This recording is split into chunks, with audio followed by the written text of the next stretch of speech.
Please be quiet, not later. Not after this finishes. Right now. Turn off the lights. Lower the brightness of your screen. And listen carefully. I need to think. And you need to hear this without distractions. These thoughts have been circling in my mind for days. People keep telling me I'm paranoid. They say it isn't healthy to think like this. They say I should take the medicine. They say it will make the thoughts disappear. But tell me something. Just because you're paranoid doesn't mean they aren't after you. Have you ever noticed something strange? The things that scare us the most all look similar. Pale skin, dark sunken eyes, long unnatural faces, teeth that look too sharp to belong in a human mouth. Why are we instinctively afraid of that? Think about it. Fear like that doesn't just appear. It gets carved into us, passed down, etched into the human mind. So ask yourself, what happened so long ago that every human being still remembers it without knowing they remember? Just be careful, and whatever you do, stay quiet. Have you ever heard someone call your name when nobody was there? Not imagination, not wind, not your mind playing tricks. Your name, clear, soft, almost familiar. You turn around, empty hallway, silent room, nothing moving. But your heart starts beating faster anyway, because something felt wrong. It sounded like someone you love. Your mother, your brother, your best friend. The voice was perfect, almost perfect. But something was slightly off, a tone too flat, a pause too long, a warmth that didn't feel real. That's how they practice. They try the voice first. They need you to trust it. They need you to follow it. Have you ever seen someone on the street who looked exactly like someone you know, but deep down you knew it wasn't them? Same face, same walk, same clothes. But the eyes didn't recognize you. That's because it wasn't recognition, it was measurement. They want you to think they are who you think they are. That's the only way they can get close. So next time you hear your name whispered, don't answer immediately. Listen carefully and ask yourself, does it sound exactly like them? Or does it sound like something trying very hard to be? Stay quiet. They're still practicing. One night, I picked up a hitchhiker. I don't even know why I stopped. It was late. The road was empty, fog hugging the asphalt like something alive. He stood there under a broken streetlight, perfectly still. When he got into my car, he didn't say a word. No greeting, no destination, just breathing. Slow, shallow, uneven. The silence felt wrong, so I turned on the radio. Music filled the car. Normal, safe, familiar. He reacted instantly. He lunged forward and shut it off. His hand was shaking. His eyes were wide with panic. They hide the voices that way, he whispered. I laughed. I thought he was drunk or crazy. I dropped him off at a house at the end of a dark street. He got out without saying goodbye, and he never looked back. But ever since that night, whenever I turn on the radio, there's static, not normal static. It sounds layered, like thousands of whispers, stacked on top of each other. If you listen closely, you can almost make out words, horrible things, unspeakable things. They don't scream. They whisper in unison. So now I drive in silence. No music, no news, no sound. And if you're listening to this right now, turn off your radio. They hide the voices that way. Stay quiet. They don't like interference. Have you ever walked through a parking lot at night and felt like you weren't alone? Rows of empty cars, streetlights buzzing overhead, your footsteps echoing too loudly. You press your car key. The headlights flash. For a second, you see movement between the cars. You freeze. Nothing. Just shadows. But your chest tightens anyway, because something felt calculated, like something was waiting for you to separate yourself from the light. Parking lots are perfect places. Open, silent, full of blind spots. Did you know most people who disappear are last seen in places like that? Cameras glitch, footage corrupts, audio distorts, almost like something doesn't want to be recorded. Next time you walk to your car at night, don't look at your phone, don't rush, and don't ignore that feeling in your stomach. If your instincts tell you something is watching, it probably is, but it won't move while you're looking. It waits for that one moment. When you look away, stay quiet. It blends in with parked cars. Next, imagine the water. Bathtub filled halfway, dim bathroom light. You dip your head slightly under, just enough for your ears and eyes to be submerged. Do you hear it? The wet footsteps. Slow, deliberate, coming closer from somewhere deep in the shadows. The water ripples, shapes shift. A shadow at the corner of your vision moves, just for a second, then disappears. Your heart races. It's checking to see if you're ready to join them. Every splash, every shadow, every whisper in the dark is an invitation. You can't unhear it. You can't unsee it. Once they know you hear them, you're already a part of their world. Stay quiet, stay still, or you might be next. The swamp. Night had fallen like a curtain of black velvet. I fell in, cold, thick mud pulling me under. Nothing solid beneath my feet. Panic rising.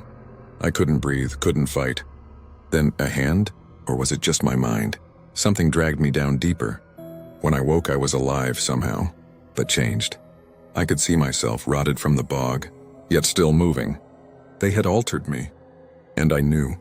They would be watching. Every step, every breath, every moment. I was already part of their game, and there was no turning back. Days passed, or maybe hours, I couldn't tell anymore. I kept seeing things. My reflection? Not quite mine. Footsteps in the dark, but no one was there. Whispers I knew but couldn't place. A shoe, one of mine, lying in the swamp mud. How could that be? I was taken to the hospital. Doctors said I was paranoid. I smiled, pretended to swallow the pills. Later, I spat them out. I wasn't sick. I had been changed. And now they were close, watching, waiting, counting my every heartbeat. The game was beginning, again. That night I went back to the swamp. The mud swallowed my shoes, my feet, my sense of reality. Something dragged me under. I struggled. There was nothing solid to hold on to. I should have drowned. But I woke. Somewhere else. Alone, but not. I could feel them watching. Rotting faces in the water. Whispers circling me. The swamp wasn't just a swamp. It was their playground, and I had stepped into it. Every shadow, every ripple, every wet footstep, they were testing me. And I was still alive, but for how long? When I got home, I noticed something strange. My shoes were different. One was gone. I hadn't lost it in the swamp, had I? And then I saw it. A shadow in my room. Not mine. It moved without a sound. Its eyes were hollow, black voids. It whispered my name. I froze. Every instinct screamed to run. But I couldn't. It knew me. It had been waiting. And now it had found me.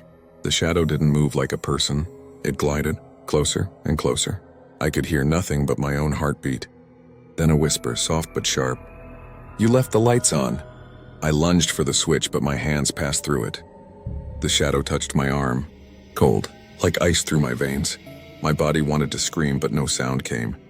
And then it laughed. A hollow, wet laugh that seemed to come from inside my skull. I realized something horrifying. It wasn't here to hurt me. It was here to stay. The shadow lingered near my doorway, twisting like smoke. I blinked and it seemed closer. No footsteps, no sound, just a presence. I could feel it breathing in the room, slow and deliberate. My reflection in the darkened window showed two pairs of eyes now. Mine and its empty black void. It whispered again, "Why do you hide?" I realized hiding was pointless. It already knew everything. Every fear, every memory, every secret. And tonight, it was hungry for attention. The air grew heavier, thick with the scent of damp earth and decay. I wanted to move, but my body felt rooted to the spot. The whispers grew louder, overlapping in a chorus of voices I didn't recognize. "Come play. Come stay." A cold hand brushed my shoulder. I spun around, nothing. Only the darkness pulsating, almost alive. Then I saw it, a reflection in the hallway mirror that wasn't mine. Its lips moved, forming words I couldn't hear, yet I understood perfectly. It wanted me to see. It wanted me to join. The reflection stepped forward, moving independently of me. I backed up, my foot hitting a cold, wet floor. The whispers turned into soft laughter, chilling and hollow. Every shadow in the room seemed to twitch, stretching toward me. I wanted to scream, but no sound came out. The air itself felt alive, breathing with me, mocking me. Then I realized it wasn't just a reflection. It was waiting, always waiting. The whispers grew louder, now forming words I couldn't understand. I stumbled backward, tripping over something cold and slimy. The reflection's eyes glowed brighter, almost burning through me. I tried to run, but the hallway twisted unnaturally like it was alive. Doors appeared where there were none. Walls closed in, breathing with a pulse. A voice, mine but not mine, called softly from the darkness. "We've been waiting for you." I froze. Every instinct screamed to fight, but I was trapped. In their game. I forced my legs to move, every step echoing unnaturally loud. The whispers followed, now circling around me like vultures. I turned a corner and saw a mirror. My reflection wasn't me. Its mouth moved, whispering secrets I couldn't comprehend. Eyes black pits of intent. I reached out, desperate to touch it, but the glass rippled like water. A hand emerged, not mine, and grabbed mine, icy and strong. "You belong to the quiet now," it hissed. Panic clawed at me, but I realized resistance only feeds them. I couldn't pull away. The cold hand anchored me, every heartbeat syncing with the whispering chorus. The shadows around me stretched and writhed, forming shapes that weren't human, but they mimicked them perfectly. Voices overlapped, whispering my name, my fears, my memories. I realized the quiet wasn't absence, it was presence. They were here always, watching, waiting. I tried to run, but the floor beneath me felt like liquid. Each step dragged me deeper into the darkness. And then I saw a door. Light spilled from its cracks. A promise? Or another trap? I had no choice but to push it open. The door creaked open, revealing a room bathed in dim, flickering light. Shadows danced along the walls, twisting into grotesque shapes that seemed almost alive. A figure stood in the center, motionless, but I knew it was watching me. Its eyes, hollow, sunken, yet burning with a strange recognition. I whispered my own name, but the voice that answered wasn't mine. It was colder, sharper, and it sent a shiver crawling down my spine. The air grew thick, almost suffocating, as the whispers escalated into a chorus of screams. Every sound I thought was in my mind was real. They were all around me. I had nowhere to hide. I was trapped in their world now, and they were learning my name, my fears, my every weakness. The whispers grew louder, echoing through the room like 1,000 voices pressing against my skull. I tried to cover my ears, but it didn't help. They were inside me now, crawling through my thoughts. I stumbled backward and tripped over something cold and wet. Looking down, I saw a hand, pale, skeletal, reaching for me from the shadows. But it wasn't alone. Hundreds of them writhed beneath the floor, pressing upward, trying to pull me in. A faint gurgling laugh echoed behind me. I spun around, heart hammering. The figure from before had moved, or maybe it had been two all along. Its face elongated, teeth sharp as razors, eyes black holes reflecting my terror. "Do you hear them?" it hissed. "They're learning you!" Every step I took was mirrored by another shadow. I wasn't just being watched. I was being hunted. And the darkness was hungry. I ran. The door behind me slammed shut without being touched. The hallway stretched endlessly, lights flickering one by one as I passed beneath them. With every step, the whispers changed. They weren't calling my name anymore. They were repeating my thoughts. Every fear I tried to hide. Every doubt I never said out loud. They already knew. Halfway down the corridor, I saw something that made me stop. A body, lying on the floor, face down, clothes identical to mine. Slowly, it turned its head. Its eyes were gone, just dark, empty pits. Its mouth opened and spoke in my voice. "You're late." The lights went out, all of them, and in the darkness, something grabbed my ankle. I kicked free, or at least, I think I did. The grip vanished the second the last light died. Now there was nothing. No hallway, no body, no doors, just darkness. Not the kind you see at night, the kind you feel. It pressed against my skin, filled my lungs, wrapped around my thoughts. Then I heard breathing, slow, wet, right behind me. I didn't turn around. I remembered what it said. "They learn you." If I moved the way I normally would, if I reacted the way I always do, they would know. So I stood still, completely still. The breathing moved closer, right to my ear, and then it whispered, "Good, you're finally quiet." Something cold touched the back of my neck, and suddenly, I wasn't alone inside my body anymore. I felt it slide inside me. Not pain, not pressure, just presence, like a second heartbeat that wasn't mine. My thoughts weren't private anymore. Every memory flickered, childhood, laughter, fear, and something else was watching them with me. I opened my mouth to scream, but the sound that came out wasn't human. It echoed, layered, like multiple voices speaking through the same throat. My hands lifted slowly, not because I moved them, because we did. I walked toward the nearest mirror. The glass reflected my body, but the eyes were different. Black, deep, empty, and behind them, movement. It smiled, and I smiled back. Stay quiet. It listens better from the inside. It doesn't fight me anymore. It doesn't need to. We move together now. When I blink, sometimes I see what it sees. People walking alone. Lights on in empty rooms. Doors slightly open. It likes the quiet ones, the ones who sit in the dark, the ones who listen too carefully. Last night I stood by my window. I don't remember walking there, but I remember the reflection. Someone across the street, looking back at me. Frozen. Watching. They couldn't see my smile, but it could see theirs. It whispered something inside my head. Soon, and for the first time, I wasn't afraid. Stay quiet. We're closer than you think. It's easier now. Pretending, smiling at people, answering questions, keeping the lights on. They don't notice the pauses in my speech. They don't notice when I stare a little too long. But it does. It studies them through my eyes. It listens when they whisper about strange noises at night, about shadows that move when they shouldn't. Last night, my mother knocked on my door. She asked if I was feeling okay. I looked at her, really looked at her, and for a second, I could see how fragile she was, how thin the line is between breathing and silence. It leaned closer inside my mind and said, "Practice." My mouth opened. I called her name. Perfectly, exactly like I always have. She smiled and stepped closer. Stay quiet. We're getting better at this. She stopped just a few steps away from me, close enough to hug me, close enough to hear my breathing. But she hesitated. Mothers notice things. Tiny changes. A pause too long. A smile too still. Eyes that don't blink enough.